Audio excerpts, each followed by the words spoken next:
States. He now just came up and corrected his job title on the slides. He's a recovery activist, and he's going to tell you more about his work over in the United States. Donald.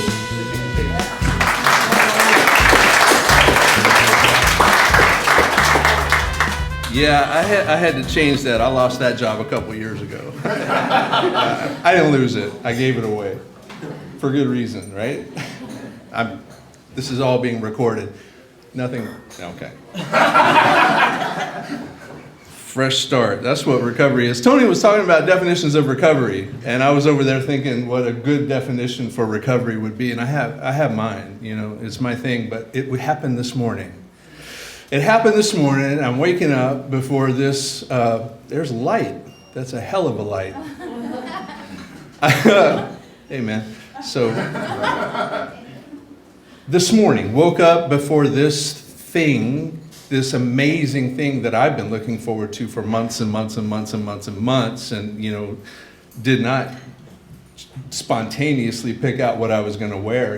It was all planned out in my head. And last night we took a walk around Hardwick Hall, the lake there, and stayed there last night. And I was like, Jill, should I iron my clothes tonight or tomorrow? We'll have plenty of time tomorrow. No big deal. Let's live in the now. And I did. And then we got up this morning and the iron didn't work. It didn't work. So what recovery to me means, I was like, meh. Let's go hang the shirt in the shower for a minute and have some tea. Right? That's recovery. I didn't throw the iron through the window and ask God, why do you hate me? Right? That was addiction for me, right? Damn, the world's out to get me.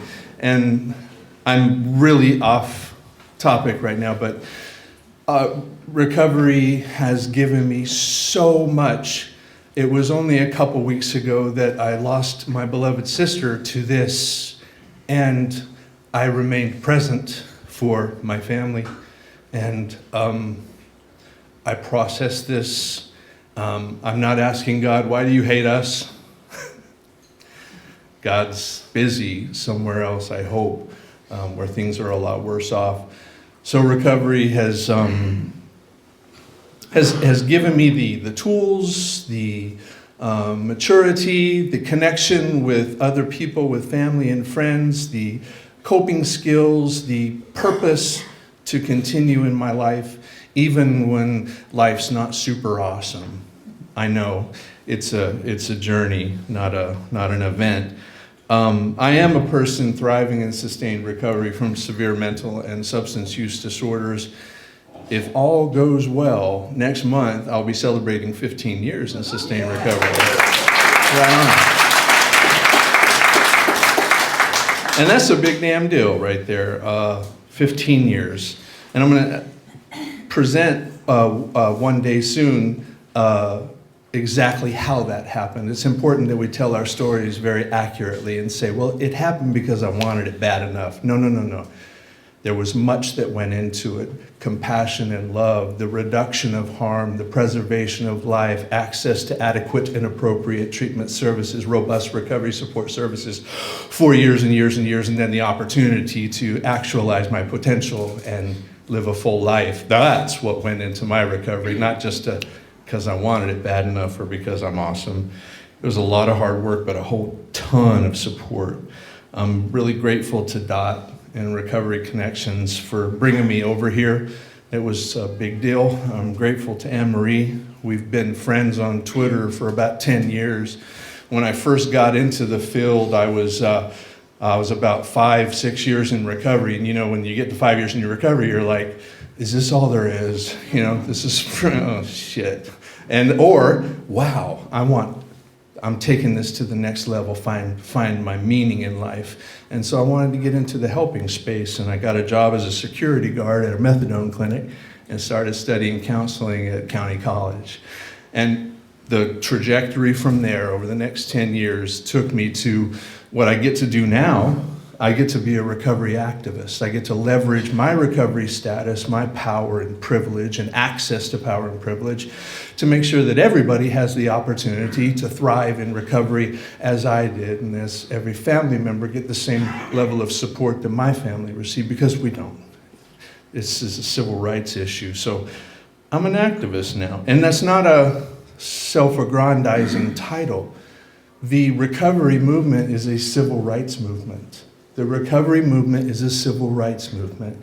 When we talk about unwillingness to engage in evidence-based public health interventions that reduce the loss of life, that reduce harm, when we talk about the unwillingness of policymakers and funders to invest in access to adequate and appropriate treatment, when we talk about resistance to invest in community-based recovery support services, when we're talking about all these things happening that are working against us during the most deadly public health emergency in global history, that's discrimination.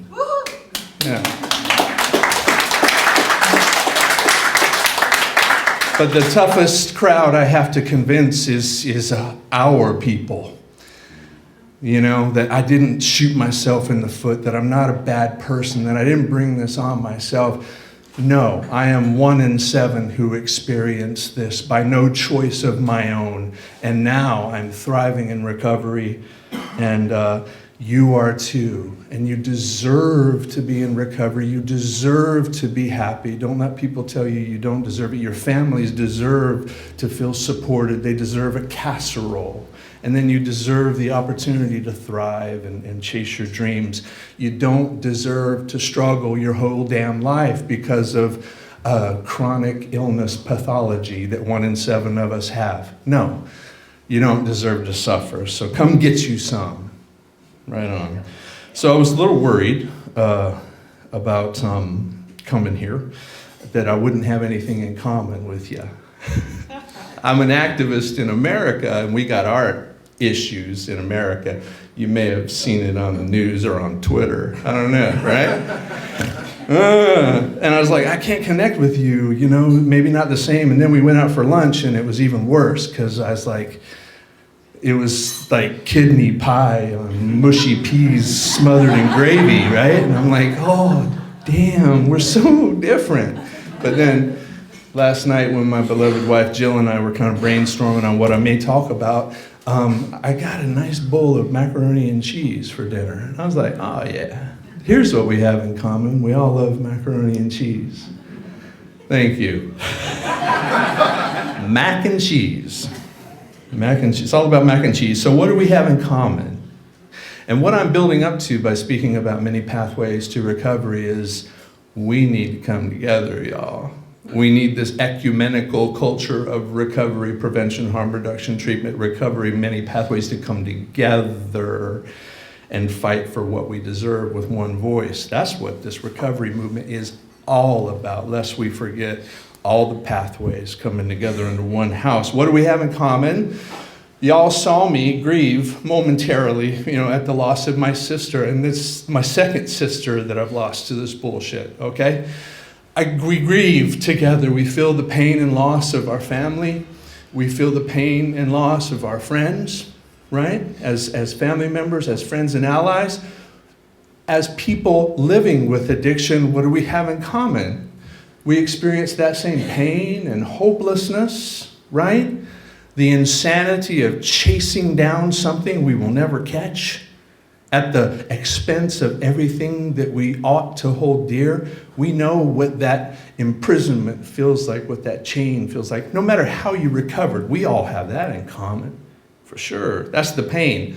What we also have in common in the recovery realm, the joy that families experience, families and allies, when people do find freedom and wellness, and you see them transform, right? We've all seen this. We've seen someone that we thought was hopeless, that we even began to emotionally and spiritually distance ourselves from because we knew that they were going to die, right? We knew there was nothing more that we could do for them. And then we see something happen, and then we see them transform. And not recovery, because they didn't go back to who they may have been before. They transformed into a whole new human being that exceeded everybody's expectations. We get to experience that joy as family and allies.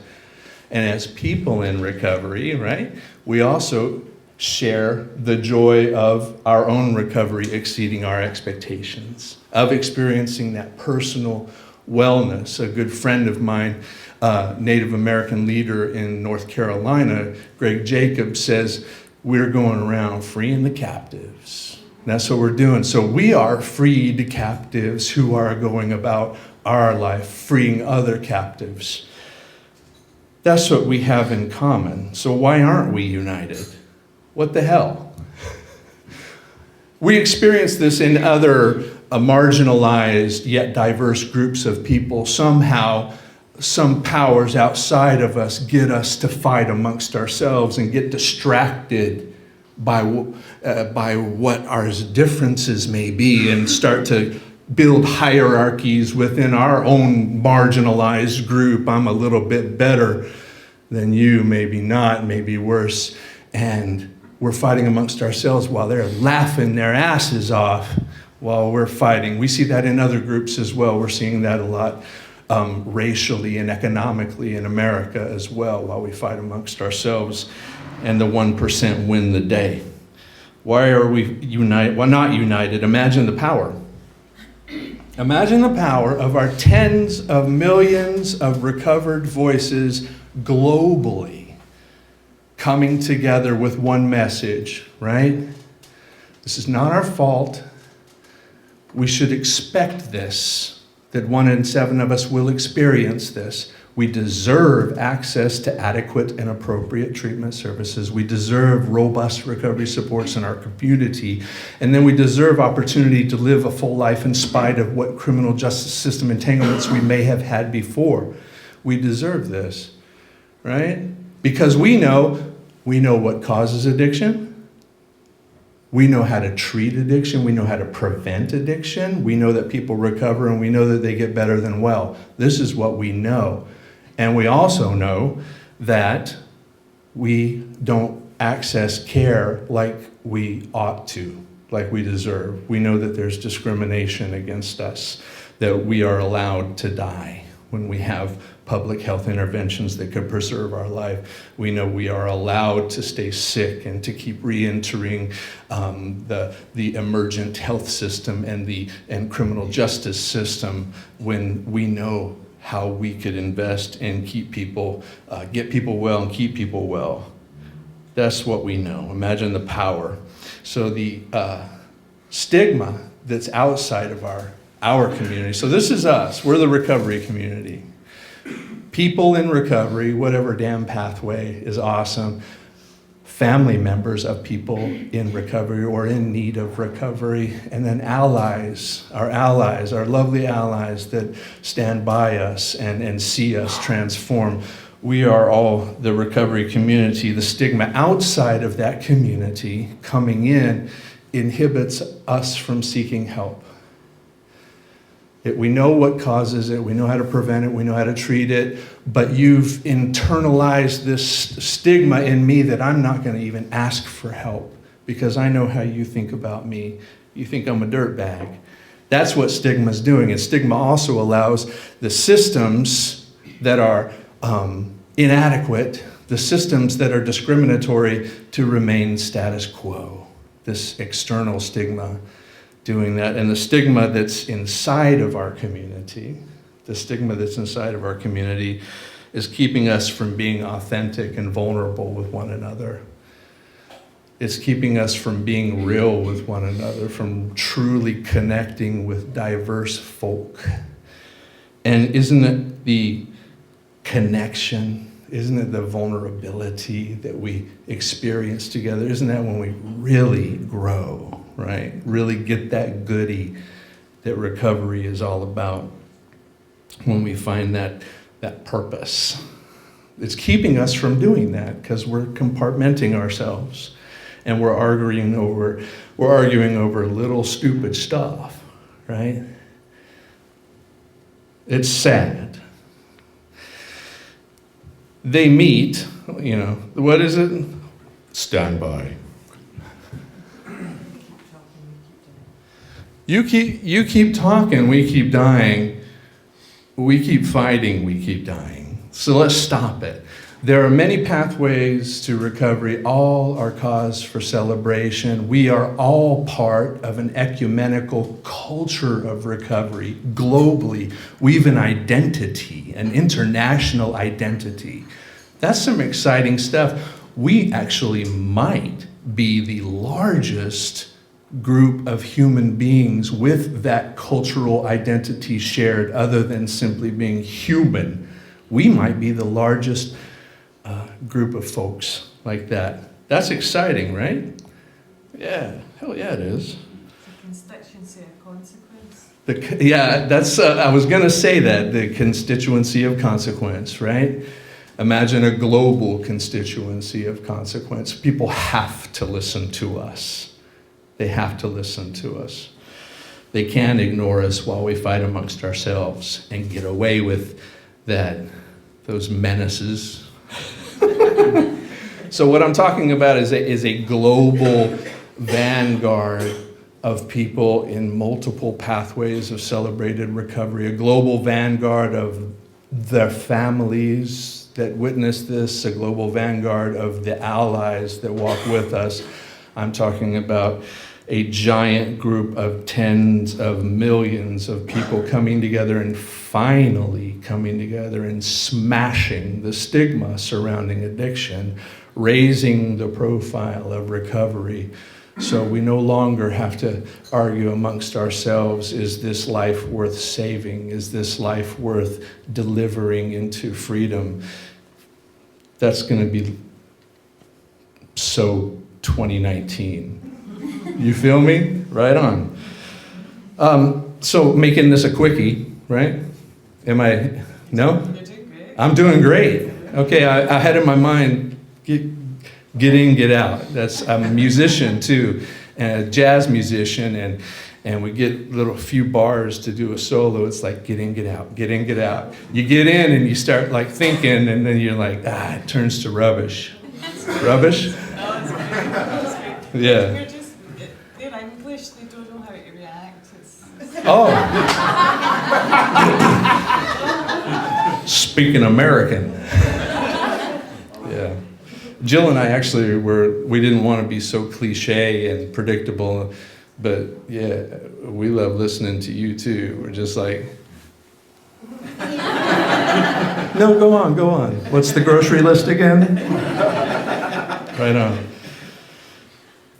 So, whether your recovery is through a 12-step peer recovery mutual aid society with an 80-year cultural history, whether your pathway of recovery requires you to take medication because you have severe opioid use disorder, whether your pathway is one where you've experienced co-occurring mental disorders like myself, I continue to take psychotropic medications daily, so it keeps me like that. Whether your pathway of recovery, you're one of those eggheads that really dig smart recovery, that's okay. Whether you're a church person, more power to you. Go back and get you some of that childhood church. You're in recovery and you're a righteous person. Do your thing. I've got nothing against you. You're part of my family.